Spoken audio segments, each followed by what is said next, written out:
Глава 1351. Мантра усовершенствования тысячи меридианов. Женщина нахмурилась и сказала, однако пространство здесь раньше было очень стабильным и не показывало никаких признаков пространственных флуктуаций. Откуда здесь внезапно возник пространственный шторм? Кто проживает на этой земле? Мужчина покрутил бороду и спокойно ответил, что странного. Мелкомасштабные пространственные колебания всегда было трудно предсказать. Лодка Золотого Суда хотя и удивительная, но она не может предсказать их все. Что касается хозяина области, земля была недавно приобретена культиватором божественной трансформации. Он должен быть темным лазурным стражем. Женщина держала в руке сверкающую пластину заклинаний и, какой-то повозившись с ней, нахмурилась и продолжила: на пластине отслеживания чужеземцев нет ауры чужеродных племен. Кажется, здесь больше ничего нет. Должны ли мы вызвать ближайшего темного лазурного стража и допросить его? Возможно, он как-то связан с пространственным штормом. Культиватор покачал головой и сказал с торжественным выражением: зачем создавать лишние проблемы? Раз здесь нет чужеродных существ, это не имеет к нам никакого отношения, даже если пространственный шторм подозрительный. Не забывай, что у нас много других задач. Иньянская пластина показала крупномасштабный пространственный шторм в другом районе. Немного помедлив, женщина хихикнула и согласилась, слова брата разумны. Я слишком зациклилась на этом вопросе. Идем. Мужчина с удовлетворением кивнул и в желтой полосе полетел обратно к золотой лодке. Женщина огляделась вокруг и вскоре тоже взошла на лодку. Вскоре золотая лодка размылась и исчезла в транспортной формации. Ханьли, находившийся в своей пещерной резиденции, не знал, что два небесных стража стадии пространственного закаливания за короткий промежуток времени исследовали пространственный шторм. Они даже поспешно ушли, не допрашивая его. Из осторожности он сразу же запечатал свою пещерную резиденцию, как только вернулся, и временно прекратил отслеживание с помощью своих бусин тысячи драконов, чтобы никто из экспертов не увидел их. После этого он направился прямо в свою уединенную комнату и начал исследовать свою недавно приобретенную костяную руку. Хотя костяная рука была своеобразной, словно была изготовлена способом, с которым Ханьли ранее не встречался, он не обращал на это особое внимание. Вместо этого он выплюнул золотой меч длиной в несколько дюймов. Маленький меч дрогнул, и тонкая золотая молния быстро обвивалась вокруг костяной руки. В этот момент большой палец руки был разделен пополам. Из него появился нефритовый талисман длиной в дюйм. Дрогнув, талисман ринулся прочь. Ханьли уже предвидел это и взмахнул рукой в воздухе, активируя невидимое ограничение и твердо удерживая его в своих руках. Держа в руках талисман, Ханьли начал пристально осматривать его своими мерцающими голубыми глазами. На нефритовом талисмане мерцали серебряные рунические символы, которые напомнили ему время, когда он впервые вступил на путь изготовления инструментов. В нем содержались знания, которые подрывали большую часть того, что он понимал в отношении изготовления инструментов, и это сильно привлекало его интерес. Однако серебряные руны сильно отличались от обычных древних писаний. Если бы не его усердное изучение половины страницы, он не смог бы ничего понять из истинных духовных рун. В результате Ханьли быстро вошел в комнату уединения с внешней страницей нефритовой книги и провел там 3 дня, изучая ее, прежде чем смог получить общее представление о ней. Помимо тщательно продуманного описания методов изготовления инструментов, его основное содержание подробно описывало технику под названием мантра усовершенствования тысячи меридианов. Эта техника использовала меридианы, плоть и кости человека в качестве основы, превращая их в различные магические сокровища с невероятными способностями. Если бы не техники усовершенствования инструментов, которые он прочитал с половины страницы, он бы решил, что прочитанное им было чепухой. Кроме того, отрывок об изготовлении инструментов, предшествовавший отрывку, подал ему несколько новых идей, что позволило ему обрести большую уверенность в этой технике. Кроме того, судя по костяной руке, которую он сумел заполучить, было ясно, что это результат этой техники. Как еще костная рука могла самостоятельно избежать пространственного шторма, в соответствии с тем, что сказано в нефритовой книге, те, кто культивировал эту способность, смогли полностью превратить свое тело в сокровище или могли развивать эту способность постепенно. Но независимо от техники, конечный продукт будет полностью преобразован в тело, непроницаемое для искусства ваджры. После того, как эта секретная техника была завершена, независимо от собственной культивации, их конечности приобрели бы потрясающие способности, а их тело приближались к бессмертию. Хотя нефритовая книга описывала завершение этой техники в нескольких простых словах, Ханьли смог воспринимать более глубокую информацию в ней и почувствовал, как у него перехватило дыхание. Даже если способности техники были преувеличены, то они все равно были настолько страшными, насколько можно себе это представить. Естественно, что эта техника превращения своего тела в сокровище также требовала почти немыслимых требований. Чтобы начать культивировать эту технику, нужно тело, похожее на тело Хань Ли, которое культивировало искусство ваджры до полного завершения. И если бы он захотел продолжить культивацию этой техники и приобрести описанные способности, ему нужно было бы еще больше укрепить свое тело. Если он попытается продолжить культивацию, когда его тело не готово, его тело рухнет. В конце концов, превращение тела в сокровище было странным делом, граничащим с ересью. Поглаживая нефритовый талисман, Хань Ли надолго задумался. Хань Ли вздохнул и пробормотал: «Кажется, мне не придется искать какие-либо другие техники. Мне нужно выбрать технику двойной культивации. С помощью мантры усовершенствования 1000 меридианов его тело достигнет своих пределов». Первоначально не решаясь выбрать технику культивации, он, наконец, решился и планировал использовать набор пересмотренных человеческих и демонических техник для двойной культивации магической силы и тела. Он прикрепил ограничительный талисман на нефритовую страницу и убрал ее в сумку для хранения. Затем он достал красную нефритовую пластинку. Когда Хань Ли приобрел небесное дьявольское искусство Мэна Хуци, он полностью продублировал его технику. Оставив ее на долгое время, он почти забыл об этом. Поскольку эта техника разделена на 3 части, и все они уникальны, я могу также назвать их истинной первозданное дьявольское искусство. Погрузив свое духовное чутье в нефритовую пластинку, Хань Ли тихо пробормотал себе под нос, ударив по лбу нефритовой пластинкой и, закрыв глаза, начал постигать технику. В последний раз, когда он был в каменной пагоде города высшего неба, он уже пытался медленно культивировать эту дьявольскую дугу, но без помощи лекарственных таблеток он не добился особых результатов. В результате в последующие месяцы Хань Ли провел большую часть своего времени в своей уединенной комнате. Он потратил время, чтобы позаботиться о духовных таблетках, и начал изготавливать таблетки чистого нефрита. Таблетка была предназначена для культиваторов стадии божественной трансформации. Потратив огромное количество духовных растений и претерпев неудачу множество раз, он смог изготовить только 3 бутылки. Хань Ли не особо возражал против этого результата. Он получит больше навыков, изготовив больше таблеток. С достаточным количеством времени его успех увеличится. Количество лекарственных таблеток, которых он изготовил, было достаточно для его культивации. Конечно, пока он культивировал небесное дьявольское искусство, он также находил время для освоения мантры усовершенствования 1000 меридианов. Таким образом, его период отдыха был завершён в мгновение ока. За это время никто больше не беспокоил его. Оказалось, что без какой-либо выгоды у этих эксцентриков пространственного закаливания не было причин тратить на него свое время. Хань Ли был доволен этим результатом. Когда полугодовый период отдыха почти закончился, из ядовитого тумана вырвалась лазурная полоска и, сделав круг в воздухе, направилась в городе высшего неба. Ему нужно было принять участие в 3-месячном патрульном задании, после чего он сможет вернуться в свою пещерную резиденцию и продолжить культивацию. 3 месяца спустя Хань Ли вернулся без происшествий. Он немедленно вернулся в свою пещерную резиденцию и снова вошел в уединение. Через полгода культивации он снова вышел. Год за годом шло время, и в мгновение ока пролетело 60 лет.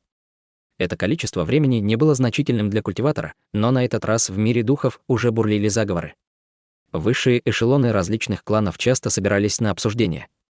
Эти кланы, как правило, были хорошо информированы и могли предсказать, когда должно произойти что-то катастрофическое, но они все еще опасались, когда начали вводить меры безопасности. Города высшего неба, как передовая область для человеческих и демонских рас, чувствовал любые странные изменения. По крайней мере, у культиваторов, патрулирующих снаружи, был большой шанс обнаружить что-то странное. В один день над болотом пролетал отряд культиваторов. Среди них пролетел старик с короткой бородой в лазурных доспехах, возглавлявший группу из 10 культиваторов в черных доспехах. Будь то старик или охранники в черных доспехах, у всех на лицах были мрачные выражения. Держа в руках пластину отслеживания чужеземцев, они продолжали оглядываться по сторонам, словно боялись, что что-то может напасть на них в любое время.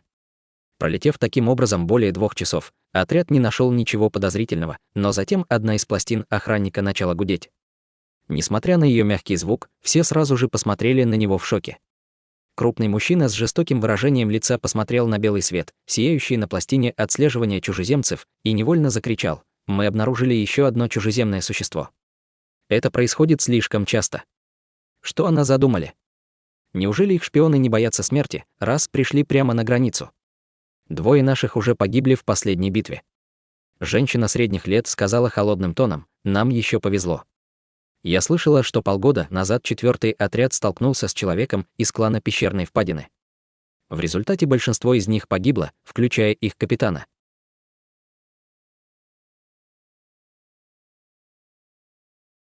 Глава 1352. Зеленая тень.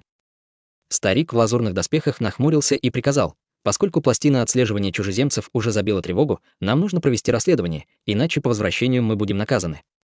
Большинство чужеземных существ не очень сильны. Если мы будем осторожны, то сможем быстро разобраться с ними. Это был приказ капитана стадии божественной трансформации, и остальная часть не смела возразить, даже если они не желали делать этого. Вскоре после этого старик отдал ряд приказов, и отряд немедленно разделился на несколько небольших групп, направившись в направлении, указанном пластиной отслеживания чужеземцев. Отряд культиваторов сменил направление и улетел на десятки километров. Они наткнулись на ничем не примечательную груду камней и фиолетовый туман, который, казалось, скрывал собой болото. Старик посмотрел на пластину отслеживания чужеземцев в руке и кивнул. Затем он махнул рукой и отдал приказ: кажется, он там. Мы не можем позволить ему сбежать. Внезапно охранники в черных доспехах активировали свои защитные сокровища и высвободили свое духовное чутье. Спустя промежуток времени, за который можно было выпить чашку чая, все культиваторы изменились в лицах. Они рядом, но наше духовное чутье все еще не может их найти. Похоже, нам придется лично их искать. Старик глубоко вздохнул и окликнул человека средних лет с узкими глазами: господин Дасис Цины. Не волнуйтесь, командир. Я знаю, что делать, поспешно ответил мужчина средних лет. Вскоре после этого он надел на запястье браслет для хранения и вынул кучу черных шаров. Подняв руку, он разбросал шары под собой и начал петь. С треском на поверхности шаров засверкала молния. В следующее мгновение они превратились в искрящихся черных пчел размером с кулак, гудевших вибрирующими крыльями. Остальные оставались неподвижными в воздухе. Только мужчина средних лет сидел в воздухе, делая печати заклинания руками. С помощью этих заклинаний он создал более 100 металлических пчел. Похоже, что патрулирующие культиваторы учились на ошибках своих предшественников и не стали опрометчиво спускаться на землю, где они могли оказаться в невыгодной ситуации с чужеземным племенем. В противном случае не могли бы и умереть от странных техник чужеземных существ или быть взаимно уничтоженными. Было бы лучше отправить несколько марионеток на разведку. Как только культиватор выпустил металлических пчел, пластина отслеживания чужеземцев сразу же задрожала и издала пронзительный крик. Некоторые из их пластин даже вспыхнули ослепительным светом, что шокировало культиваторов. Крупный человек посмотрел на пластину заклинаний в своей руке и закричал: «Нехорошо, чужеземное существо рядом с нами. Оно уже в нашем 100-метровом радиусе».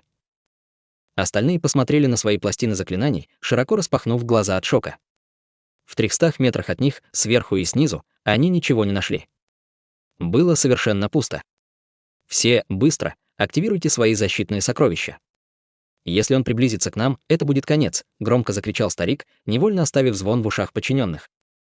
Затем он щелкнул рукой и достал медное зеркало. Старик подкинул над головой медное зеркало, и оно внезапно приняло форму яркой луны.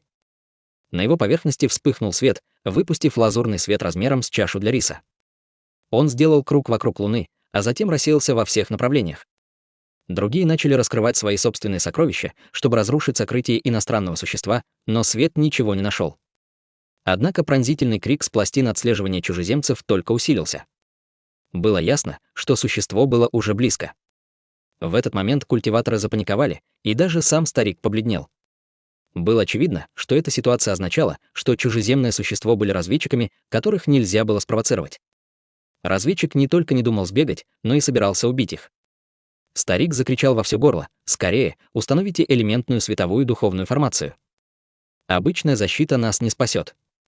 Вскоре он больше не обращал внимания на зеркало над своей рукой. Он щелкнул рукой и вызвал красный командный медальон.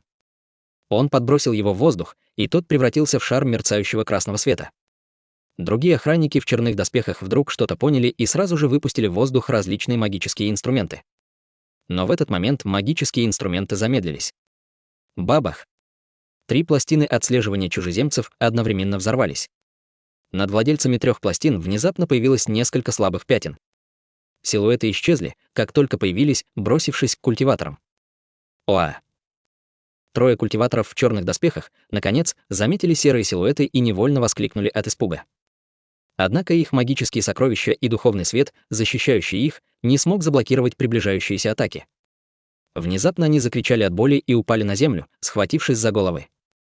Было неизвестно, выжили ли они. Увидев пятна света, старик изменился в лице и поспешно закричал: «Это теневые марионетки из клана теней.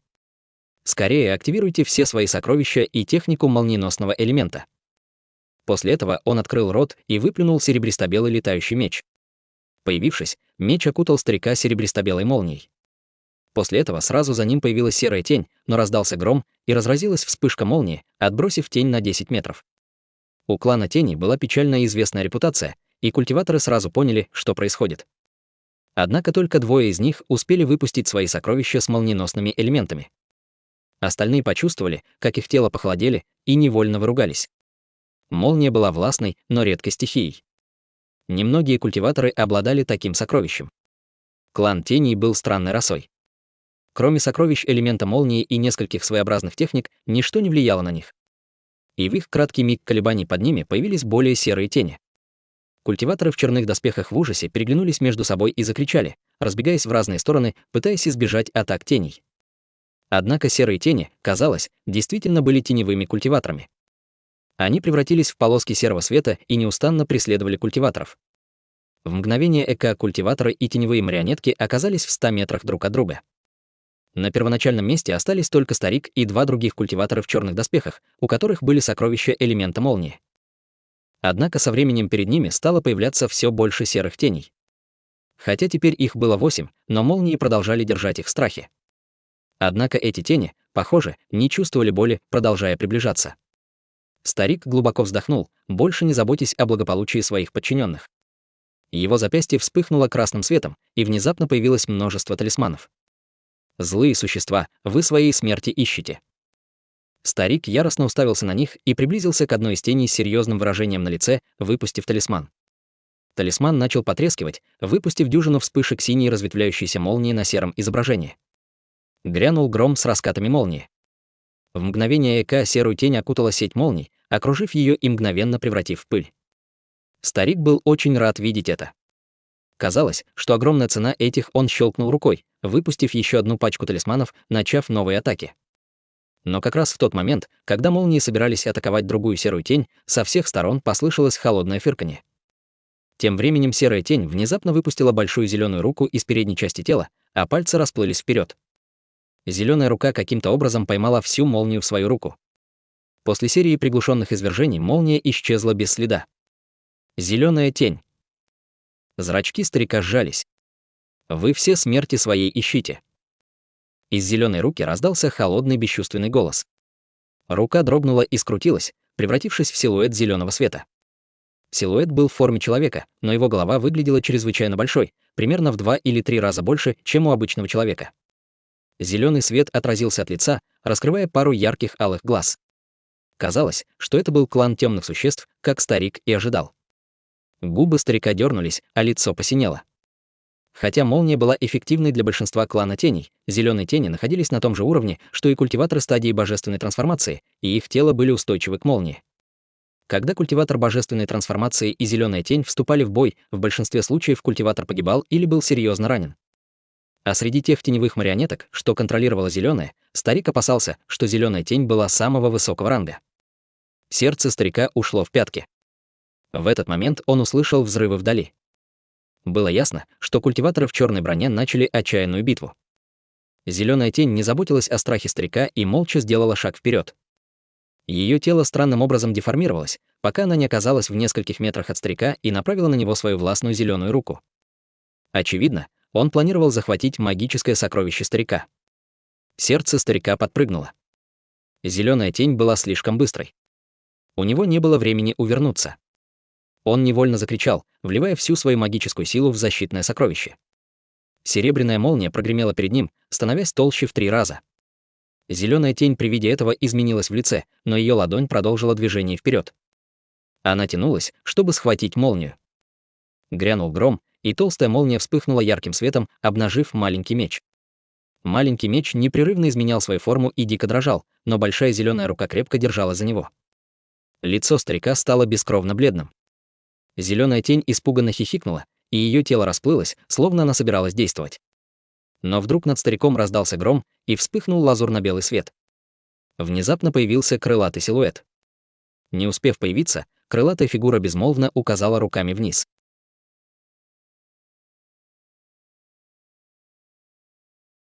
Глава 1353. Проникновение чужеземного племени. Он щелкнул пальцами, и из них вырвалось 5 плотных потоков молнии. Из его руки вспыхнул еще один свет, и из рукава вылетела квадратная расшитая ткань. Поверхность ткани таинственным образом засветилась странными талисманами. При виде этого зеленая тень встревожилась, но не испугалась. Вместо этого она двинула плечом, впустив 2 серые тени из-за спины. Отделившись от него, они ринулись вперед, чтобы противостоять надвигающейся молнии и ткани. Затем зеленая тень изогнула его тело, желая сдвинуться еще дальше. Крылатый силуэт холодно хмыкнул. Вслед за этим произошло невероятное событие. Услышав его хмыканье, зеленая тень задрожала. После этого ее фигура остановилась и была ошеломлена. Грянул гром, и 5 вспышек золотой молнии первыми поразили теневую марионетку. Соприкоснувшись с золотой молнией, серая тень рассеялась без следа.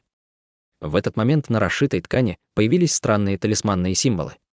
1000 тонких серебряных нитей покрыли серую тень, мгновенно окутав ее собой и крепко удерживая ее внутри себя. Из расшитой ткани раздался гром, и выскочили бесчисленные дуги молнии, атаковав неподвижную теневую марионетку. В этот момент крылатый силуэт взмахнул крыльями и сразу же исчез во вспышке серебряной молнии. Мгновение спустя серебряная молния появилась над зеленой тенью и взмахнула руками в ее направлении. На ее ладони вспыхнул яркий свет, и из кончиков пальцев вырвалось 5 разноцветных костяных колец. Кольца были такие же тонкие, как нефрит, а на их поверхности были выгравированы черепа размером с горошину. Моргнув глазницами, череп на поверхности кольца открыл рот, словно был живым. В следующее мгновение 5 черепов выпустили разноцветное ледяное пламя, которое, слившись воедино, образовало радужный барьер. Зеленая тень, не успев прийти в себя, уже была поглощена радужным пламенем. Она почувствовала, как все ее тело напряглось и стало невероятно медленным. В следующий момент зеленая тень почувствовала ужас. Однако она была высокоранговым существом из клана теней и мгновенно выпустила пронзительный вопль, в результате чего ее зеленое тело разорвалось на 1000 зеленых нитей. Нити рассеялись во всех направлениях, чтобы не попасть в ловушку радужного пламени. Крылатый силуэт, казалось, уже предвидел такой поворот событий и внезапно взмахнул другой рукой. Рука вспыхнула ярким светом, выпустив маленькую черную гору. В следующее мгновение из ладони вырвалось кольцо серого света. Серый свет погас, и зеленые нити, казалось, наткнулись на своих природных соперников.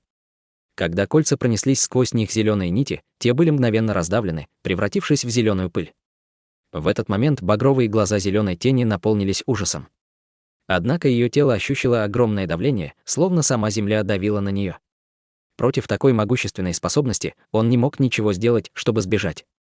С порывом ветра из рук крылатого силуэта вылетел разноцветный свет, и на зеленой тени появилась серия ограничительных талисманов. Зеленая тень размылась, и багровый свет постепенно исчез из его глаз. В следующее мгновение произошло немыслимое событие. Под ограничением талисманов зеленая тень начала уменьшаться, пока не стала зеленым шаром размером с кулак, слегка пульсировавших бледно-зеленым светом. Крылатый силуэт совершенно не был удивлен тем, что лишил зеленую тень способностей. Он просто взмахнул рукой в воздухе. Зеленый шар немедленно разорвался в воздухе и легко попал в руку человека. В этот момент крылатый силуэт повернулся к ошеломленному старику в лазурных доспехах и сказал с улыбкой: «Господин Даосист Юэ, боюсь, я опоздал. Ты в порядке?» В конце концов старик взял себя в руки и вытащил перед собой летающий меч. Он с улыбкой и поприветствовал мужчину: «Брат Хань, что ты говоришь? Если бы не ты, боюсь, у меня были бы проблемы. Я давно наслышан о твоих исключительных способностях и теперь вижу, что эти слухи полностью соответствуют действительности. Даже высокоранговое существо клана теней тебе не соперник». Разумеется, крылатый силуэт в лазурных доспехах был никем иным, как Ханьля, но в этот момент Ханьля уже перешел на среднюю стадию божественной трансформации. Ханьля усмехнулся в ответ и сказал: «Брат Юэ преувеличивает. Просто мои приемы оказались эффективными против членов клана теней. Будь это другая раса, мои атаки не были бы такими эффективными». «Хе-хе, господин Даосист Хань скромничает. Кто мог предсказать, что твой маленький отряд не понесет потерь в течение десятилетий патрульных назначений? Я слышал, что в те годы ты убил довольно много чужеземных шпионов. Учитывая твои заслуги, моей похвалы было недостаточно». Старик криво усмехнулся и покачал головой. «Пустяки. Значит, с другими даосистами все в порядке. Усмехнулся Хань Ли и оглянулся по сторонам. Проблем быть не должно. Поскольку этот член клана Теней был задержан, его марионетки должны были рассеяться. Ранее на моих подчиненных напали, но прошло совсем немного времени, так что они не должны были сильно пострадать. Как ты оказался здесь? Где твои подчиненные? Увидев, что Хань Ли не хочет продолжать этот разговор, он тактично изменил тему. Хань Ли достал из браслета нефритовую коробку и поместил в нее захваченную зеленую тень, а затем он спокойно ответил: «Хе-хе, мне просто повезло. Недавно я приобрел высокоранговую пластину отслеживания чужеземцев, поэтому она дает мне более широкий диапазон отслеживания. Я случайно патрулировал с моим отрядом в соседнем районе, когда пластина зазвенела. Я отправился сюда, приказав моим подчиненным оставаться на месте. Как? Мне удалось избежать несчастья только благодаря удаче. Вздохнул старик. В этот момент к Хань Ли приблизилось двое стражей в черной броне, выражая ему свою глубокую благодарность за своевременное прибытие. Стали возвращаться другие культиваторы и тоже благодарили Хань Ли. Хань Ли, обменявшись любезностями, попрощался и улетел в виде полоски лазурного света. После того, как Хань Ли исчез из поля зрения, крупный человек со свирепым выражением пробормотал: «Я слышал, что когда старший Хань прибыл в города высшего неба, он был на ранней стадии божественной трансформации, но его способности были на уровне средней стадии. Культиватор. А 10 лет назад он вошел в среднюю стадию, и его способности стали еще выше». Другой страж в черной броне сказал с восхищением: «Я слышал, что за десятилетия, которые он провел на патрульной службе, он убил 8 высокоранговых чужеземных существ. Его нельзя сравнивать с обычным темным лазурным стражем. Неужели все вознесенные культиваторы являются такими страшными существами?» Женщина средних лет фыркнула и сказала: «Вознесенные культиваторы сильнее тех, кто живет в мире духов, но этот старший Хань, даже среди вознесенных культиваторов, является выдающимся». Услышав это, другие культиваторы были поражены. Как только Хань Ли исчез из виду, старик долго задумался. Через некоторое время он махнул рукой и отправил отряд дальше. В сотнях километров пролетела лазурная полоса, и свет погас, открывая Хань Ли. В тот же момент дюжина световых полос взлетела с земли и остановилась перед Хань Ли, раскрывая культиваторов в черной броне. Лидер отряда. Старший Хан. Все они окликнули его, ожидая его приказов в воздухе. После нескольких десятилетий отряд оставался в целости и сохранности, но на этот раз они смотрели на Хань Ли с явным уважением. В них больше не было ни грамма непослушания. Этого следовало ожидать. В 3 других отрядах, которые проводили патрульные миссии в аналогичных районах, погибло бы поразительное количество людей. Были времена, когда более половины небольших отрядов приходилось заменять. Хотя его собственная команда столкнулась со многими опасностями, Хань Ли с легкостью разрешил каждую из них, заработав ему безоговорочное подчинение своей команды. Конечно, под руководством Хань Ли команда получила много наград, к их большому удовлетворению. Хань Ли кивнул и небрежно сказал: «Пойдемте, чужеземное существо было зеленой тенью, и оно уже уничтожено». Молодой культиватор усмехнулся со словами: «Зеленая тень». С ними довольно хлопотно. Командир отряда, должно быть, с легкостью захватил его своей эссенцией божественного света. Не говоря уже о зеленой тени, если появилась алая тень, командир отряда смог бы провести настоящую битву. Хань Ли фыркнул и сказал: «Алая тень — это то, с чем даже культиваторам стадии пространственного закаливания трудно справиться. Как я бы смог разобраться с ней? Ладно, поторопимся. Как только мы закончим патрулировать этот последний район, мы сможем отдохнуть еще год. В прошлый раз мы встретили там высокоранговое существо клана Глубоких пещер. На этот раз мы столкнулись с высокоранговым существом клана Теней». Щека культиватора дернулась, и он угрюмо сказал: «Верно. Вам не кажется, что в последнее время чужеземцев стало слишком много? Даже если мы обычно обнаруживали разведчиков чужеземных кланов, это не случалось так рано. Среди них даже были высокоранговые существа, каждая из которых без страха входит в болото. Я слышал, что в пустыне захороненных костей, которой управляют демоны на другой стороне, также стало появляться множество шпионов. Большое количество метаморфизованных демонов также гибнет в патрулях. Неужели чужеземные кланы планируют напасть на город высшего неба?» От этих слов все культиваторы изменились в лице, а их улыбки исчезли с лиц. По-прежнему прекрасная, как и прежде, фея Сюй нахмурилась и сказала: «Не может быть, прошло всего 30 тысяч лет с тех пор, как чужеземные кланы в последний раз напали на город высшего неба. Разве они обычно не начинают атаку каждые 60 тысяч лет?»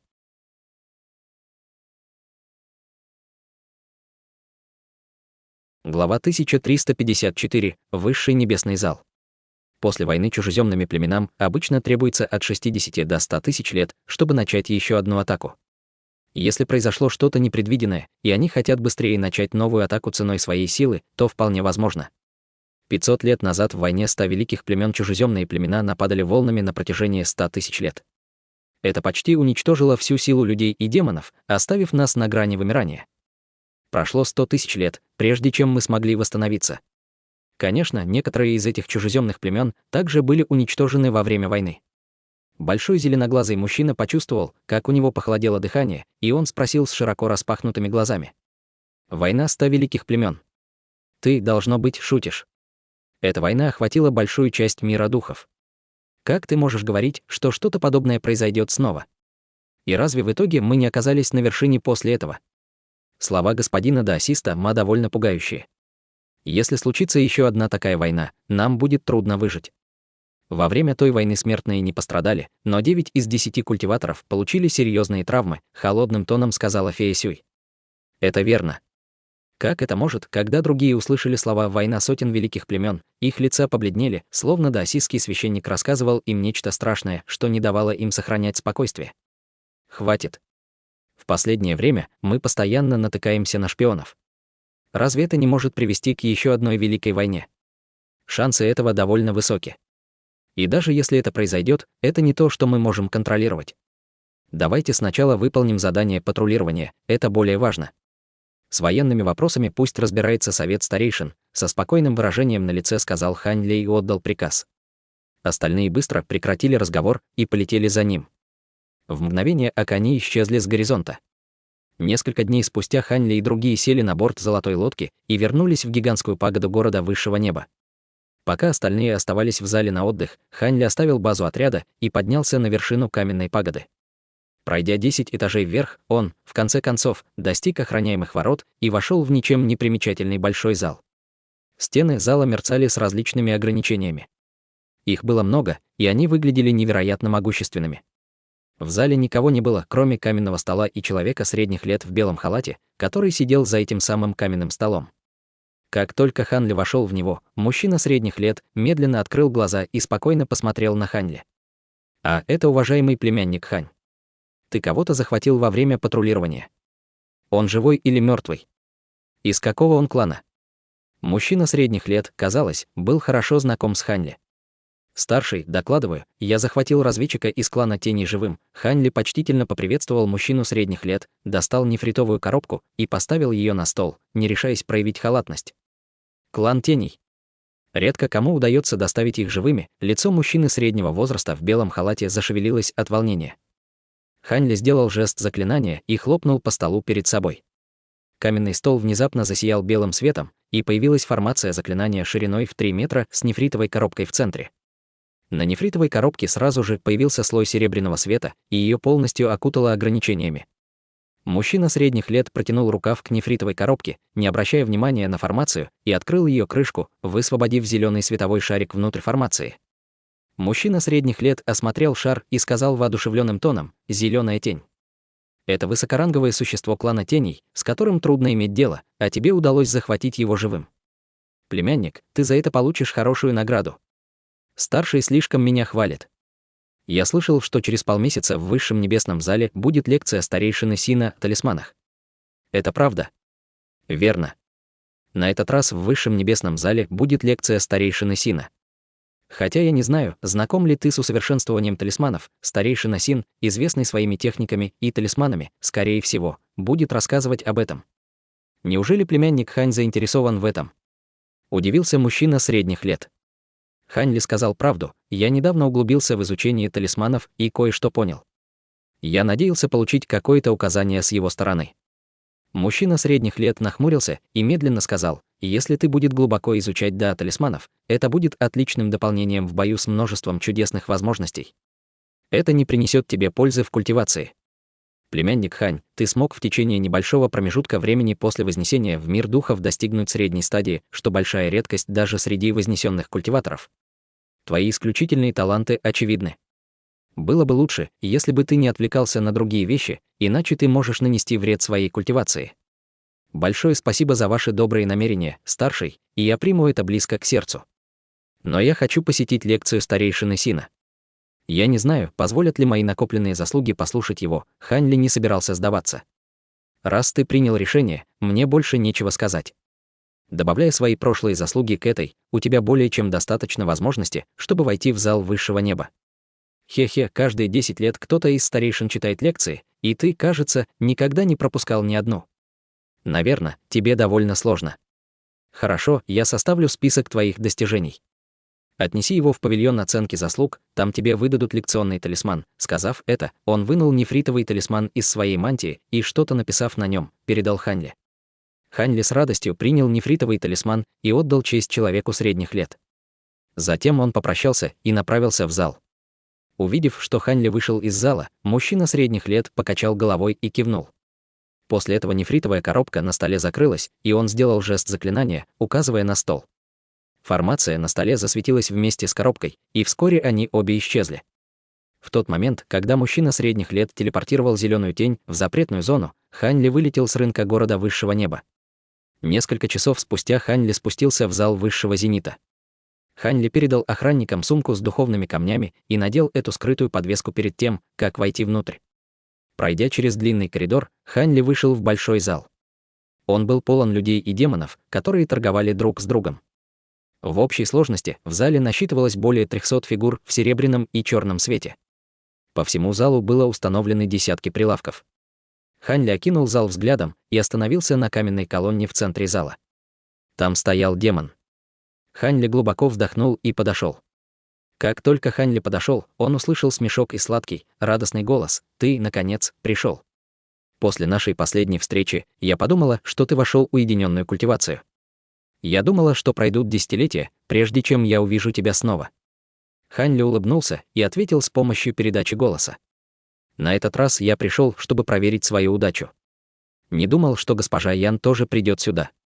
Похоже, ты также почувствовала, что что-то не так, и решила завершить наш бизнес». После паузы голос женщины стал ледяным. «Что-то не так. Ты, наверное, слышала об этом.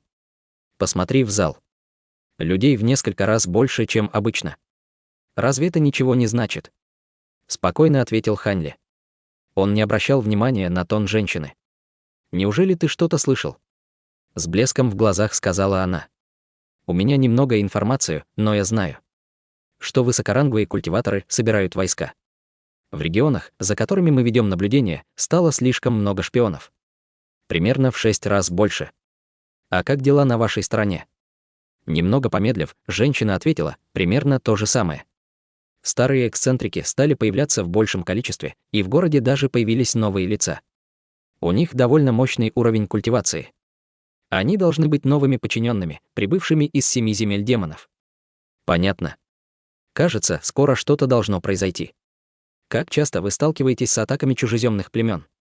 Спросил Хань Ли. Женщина угрюмо ответила: каждые 3 из 10 патрулей. Почему еще город претерпел такие удивительные изменения? 30% — это довольно много. Хань Ли глубоко вздохнул и на мгновение пробормотал про себя. Женщина равнодушно сказала: верно. После того, как я закончу эту сделку, я не буду появляться здесь снова. Если господин Даосист хочет сохранить свою жизнь, тебе лучше покинуть этот город. В противном случае, когда нападут чужеземные племена, тебе будет трудно избежать бедствия, учитывая уровень культивации. Твои слова довольно просты, но как я могу культивировать в городе, если мне придется сбежать? И каждый год мне тоже нужно. Хань Ли криво усмехнулся и внезапно замолчал, словно ему что-то пришло в голову. Хе-хе, сейчас довольно сложно покинуть город. Наши расы разные, да и я сама бессильна. К счастью, даже если начнется война, у тебя есть несколько лет, чтобы придумать план. Ладно, хватит. Давай начнем наш обмен.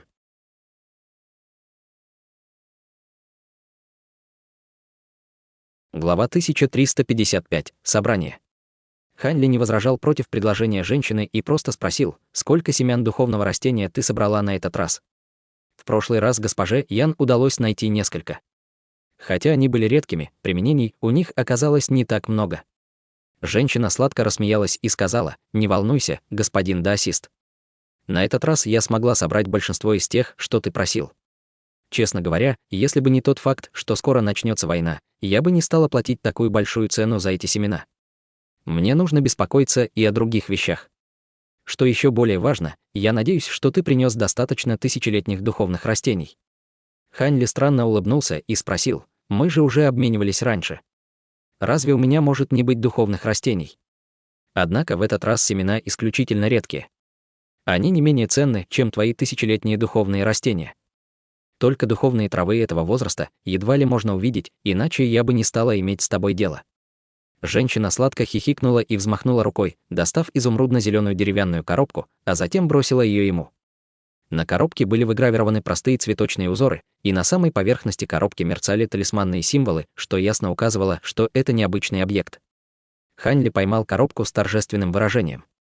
Не открывая коробку, он заглянул внутрь с помощью своих глаз духовного прозрения, а также просмотрел ее своим мощным духовным чутьем. Некоторое время Хань Ли стоял на месте с коробкой в руке. Демоническая женщина не считала действия Хань Ли странными и не торопила его. Она просто молча смотрела на Хань Ли, словно пыталась разглядеть его истинную внешность в серебряном свете. Вскоре женщина вздохнула и отвела взгляд. Вне всяких сомнений, этот человек ее очень интересовал. Его личность должна быть необычной, поскольку он обладал таким количеством тысячелетних духовных растений. Она предполагала, этот человек, скорее всего, принадлежал к одному из тайных истинных духовных кланов. Скорее всего, он принадлежал к клану Мин, который славился выращиванием духовных растений. Однако ее партнер был крайне осторожен. Она пыталась подойти к этой теме несколько раз, но она не только ничего не придумала, но чуть не раскрыла свою личность в момент небрежности.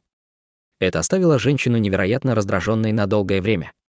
Хотя он не смог найти ее, используя имя, которое она ему назвала, это полностью подавило ее намерение выяснить его личность. Вместо этого она стала бдительной, не желая раскрывать еще больше информации о себе. Однако мысль о приобретении тысячелетних растений очень волновала ее. Несмотря на то, что у нее был необычный боевой опыт и определенный статус в ее клане, она все еще не могла приобрести много духовных растений, независимо от того, сколько духовных камней она предлагала. Если обмен здесь будет успешным, у нее будет достаточно духовных растений, чтобы мастер изготовил из них различные, необходимые ей, духовные таблетки, в которых она нуждалась, чтобы преодолеть свое узкое место. Конечно, она также очень интересовалась семенами духовных растений, которые она собирала Хань Ли, но до тех пор, пока он платил ей, как и договаривались, она не хотела углубляться в это дело. Пока демоническая женщина размышляла над этим, Хань Ли, наконец, закончил осматривать коробку и с удовлетворением кивнул. «Неплохо. Это большинство семян, которые я тебе заказывал. Вот твои духовные растения, внимательно взгляни на них». С этими словами он вынул несколько нефритовых коробок из своей одежды и передал ей. Женщина не смела быть небрежной и тщательно осмотрела их. Убрав растения, она хихикнула. Да, это действительно лекарственные растения в возрасте 10 тысяч лет. Это наша последняя сделка на ближайшее время. Если тебе действительно удастся избежать бедствия, возможно, нам еще представится возможность встретиться. Хань Ли огляделся на других продавцов и задумчиво сказал: «Я надеюсь, что так и будет. Теперь, когда мы закончили, я осмотрюсь, вдруг найду что-нибудь полезное. Возможно, есть несколько спрятанных сокровищ, ожидающих быть найденными.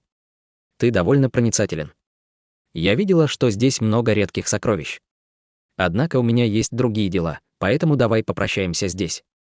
«Пожалуйста, до встречи», — спокойно попрощался Хань Ли. Женщина проворно повернулась и направилась к выходу со стороны демонов. Увидев, как она ушла, губы Хань Ли дернулись в улыбке. Изначально таблетки чистого нефрита должны были быть эффективными только на ранней стадии божественной трансформации. Теперь, когда он провел несколько обменов с этой демонической женщиной, он собрал достаточно лекарств, чтобы изготовить 2 вида таблеток, которые были бы полезны для культиватора средней стадии божественной трансформации. Похоже, ему не придется беспокоиться о таблетках в течение некоторого времени. Не обращая внимания на этот важный вопрос, он почувствовал облегчение и медленно прошел мимо прилавка с человеческим торговцем, который был установлен поблизости. Пройдя по коридору, Хань Ли нахмурился. Хотя продавцов было много, сокровища, которые они продавали, были теми же, он видел раньше. На данный момент было не так много сокровищ и материалов, которые могли заинтересовать его. Его больше всего интересовали секретные техники, но их редко можно было найти, и не было гарантий, что они заинтересуют его. Он покачал головой и медленно вышел из зала. Выйдя из зала, он поднялся в воздух и направился к своей резиденции в Каменной Пагоде. Через полмесяца будет лекция в Высшем Небесном зале, которую Хань Ли не мог пропустить. Но даже без лекции ему приходилось заниматься другими вещами, которые удерживали его в городе. Вернувшись в свою резиденцию в Каменной Пагоде, Хань Ли взял нефритовый талисман, на котором были записаны его заслуги, и отнес его в другой зал в обмен на знак разрешения. Затем он вернулся на базу своей команды и нашел тихое место для отдыха. 3 дня спустя он поспешно отправился в другую часть города. Через полдня он появился за городом над долиной. Долина была пышной и зеленой. Кроме ее естественной красоты, там, похоже, не было ничего другого. Лазурная полоска сделала круг в воздухе и внезапно упала на долину. Свет погас, и Хань Ли появился в 100 метрах над каменной стеной. Осмотревшись, он не нашел ничего необычного. Затем, взмахнув рукавом, он выпустил золотой талисман, который исчез в стене. Хань Ли стал тихо ждать. Через мгновение произошли изменения. На поверхности стены появился слой серого света, и перед ним появился проход высотой 6 метров. Проход был в форме квадрата, сделанный из серого камня, сияющего слабым светом. Хань Ли улыбнулся и опустил голову. Пройдя 150 метров, он наткнулся на белую нефритовую дверь, освещенную светом. Не задумываясь, он сделал жест заклинания и что-то пробормотал. Свет затрепетал и раскололся, образуя проход, по которому не спеша отправился Хань Ли. За дверью был зал шириной в 100 метров. Внутри ничего не было, кроме 20 каменных стульев и большого каменного стола в центре. Кроме того, на стульях уже сидели 9 культиваторов. Были мужчины и женщины в разных нарядах, но каждый из них была на стадии божественной трансформации и выше. Когда эти культиваторы увидели Хань Ли, некоторые из них улыбнулись и позвали его. «Брат Хань тоже пришел. Ты довольно рано. Я слышал, что брату Хань удалось захватить живую зеленую тень. Он гордится нами, вознесенными культиваторами». Хань Ли улыбнулся и почтительно поздоровался с ними. Затем он пошел в угол зала и посмотрел на каменный стул. Другие культиваторы, кто не звал его, оставались спокойными или полностью игнорировали его. Хань Ли тоже не обратил на них внимания и просто закрыл глаза. Вскоре после того, как Хань Ли занял место, в зал стало входить все больше культиваторов, и он поздоровался с несколькими своими знакомыми. 4 часа спустя в зале было 16 культиваторов. Спустя некоторое время в зале перестали появляться новые культиваторы, и те, кто уже был, перестали разговаривать между собой. Все спокойно ждали на своих местах. Спустя какое-то время из большого зала раздался мужской голос. Кажется, что все, кто планировал прибыть, здесь или они заняты миссией. «Брат Чжао, давайте начнем». «Да, почти все прибыли». «Давайте сделаем, как вы говорите, брат Вэнь». Голос звучал довольно знакомо. Сердце Хань Ли дрогнуло, и он открыл глаза. В зал вошли 2 мужчин средних лет. Один из них был в белой одежде и улыбался. У другого было бледное безволосое лицо и равнодушное выражение. Именно культиватор Вэнь незадолго до этого дал Хань Ли список его заслуг, а Чжао Гуй привел его в город. Когда 2 культиватора пространственного закаливания вошли в зал, они начали шевелиться. Было ясно, что большинство узнало их. Чжао Гуй пронзил их взглядом и равнодушно сказал: «Изначально господин даосист Вэнь должен был возглавлять собрание вознесенных культиваторов, однако у него появилось важное дело, поэтому мы займемся этим. Надеюсь, у вас нет никаких возражений».